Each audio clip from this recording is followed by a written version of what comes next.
అస్సలు నాటకం బట్టబయలైందా? హైకోర్టు ఆదేశాలతో గ్రామ సచివాలయాల సిబ్బంది పెన్షన్లు అందజేసేందుకు ఏర్పాట్లు సిద్ధం చేస్తున్నారా? పెన్షన్ల పంపిణీకి హైకోర్టు జారీ చేసిన మార్గదర్శకాలేంటి? వాలంటీర్లను అడ్డం పెట్టుకుని జగన్ ఓటర్లను ప్రభావితం చేయడానికి సిద్ధమయ్యారా?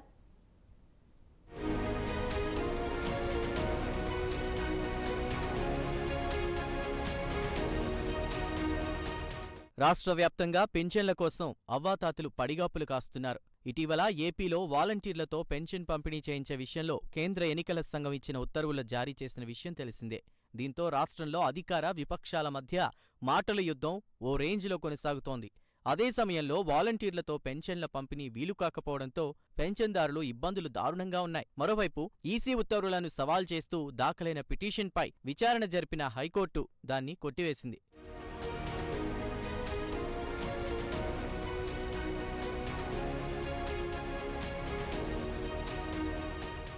ఈ నేపథ్యంలో హైకోర్టు పింఛన్ల పంపిణీకి మార్గదర్శకాలను జారీ చేసింది. అంతేకాకుండా పింఛన్ల పంపిణీ ప్రారంభించి ఈ నెల 6వ తేదీలోగా పూర్తి చేయాలని నిర్దేశించింది. ఎన్నికల కమిషన్ ఆదేశాల మేరకు జిల్లా గ్రామీణాభివృద్ధి సంస్థ అధికారులు పింఛన్ల పంపిణీకి ఏర్పాట్లు చేస్తున్నారు. ఎన్నికల కోడున్న నేపథ్యంలో పింఛన్ల పంపిణీ నుంచి వాలంటీర్లను తప్పించిన నేపథ్యంలో 4 కేటగిరీలకు చెందిన పెన్షన్దారులకు మాత్రమే ఇంటి వద్దకు వెళ్లి గ్రామ సచివాలయాల సిబ్బంది పింఛన్లు అందజేసేలా అధికారులు ఏర్పాటు చేస్తున్నారు. మిగిలిన కేటగిరీలకు చెందిన వారంతా గ్రామ, వార్డు సచివాలయాలకు వెళ్లి పింఛన్ తీసుకోవాల్సి ఉంటుంది.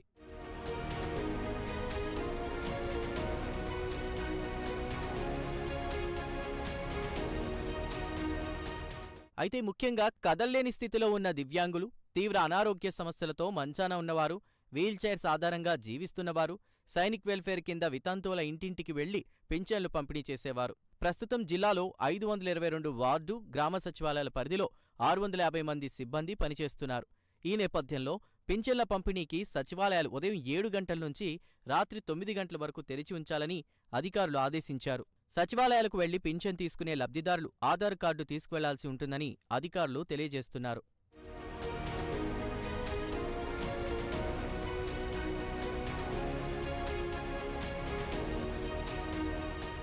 వైసీపీ పెన్షన్లు ఇవ్వకుండా వృద్ధుల్ని ఇబ్బంది పెడుతుందంటూ ప్రచార పిచ్చితో వృద్ధులను మంచాలపై ఊరేగిస్తున్నారంటూ ఆగ్రహం వ్యక్తం చేశారు. అదే సమయంలో ప్రతిపక్షాలపై విషప్రచారం చేస్తున్న వైసీపీ నేతలపై ఈసీ చర్యలు తీసుకోవాలని పలువురు ప్రతిపక్ష నేతలు విజ్ఞప్తి చేశారు.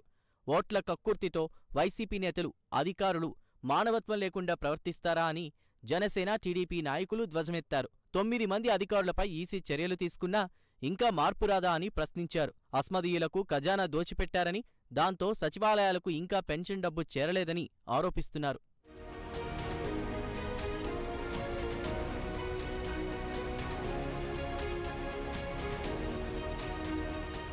ఇదిలా ఉంటే సజ్జల కుమారుడు సజ్జల భార్గవ్ తన సోషల్ మీడియాలో చేసిన ఒక పోస్ట్ ఇప్పుడు వైరల్ అవుతోంది.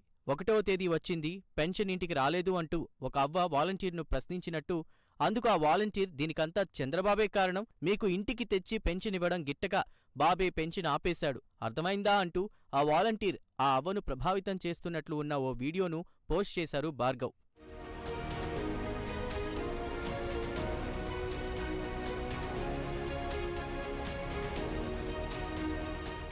ఈ వీడియోలో సదరు వాలంటీర్ జగన్ అధికారంలోకొస్తే మరో 2 నెలల్లో మళ్లీ మీ ఇంటికే పెన్షన్ తెచ్చే బాధ్యత మాదే, వాలంటీర్లదే.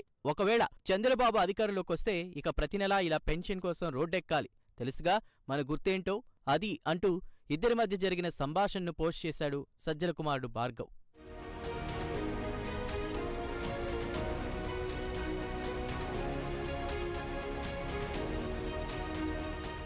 ప్రతిపక్షాల్ని ఇరుకుని పెట్టడానికి పోస్ట్ చేసిన ఈ వీడియో ఇప్పుడు వాలంటీర్లను అడ్డుపెట్టుకుని ఎన్నికల్లో వైసీపీ చేస్తున్న కుట్రలను బయటపెట్టిందని పరిశీలకులు అంటున్నారు.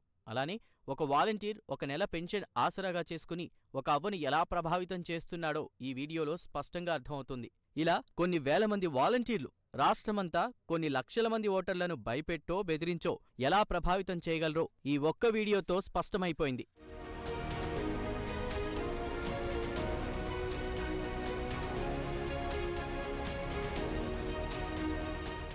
ఈ నేపథ్యంలో వైసీపీ సోషల్ మీడియా ఇటువంటి వీడియోలను పోస్ట్ చేసే ముందు ఒకసారి ఆలోచించుకోవాలిగా.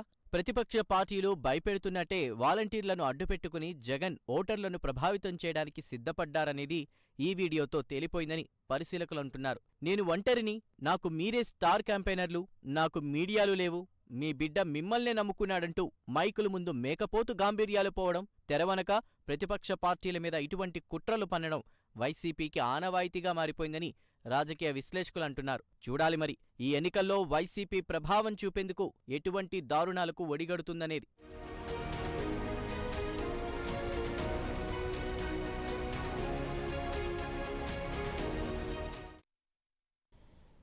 పెనమలూరు నియోజకవర్గం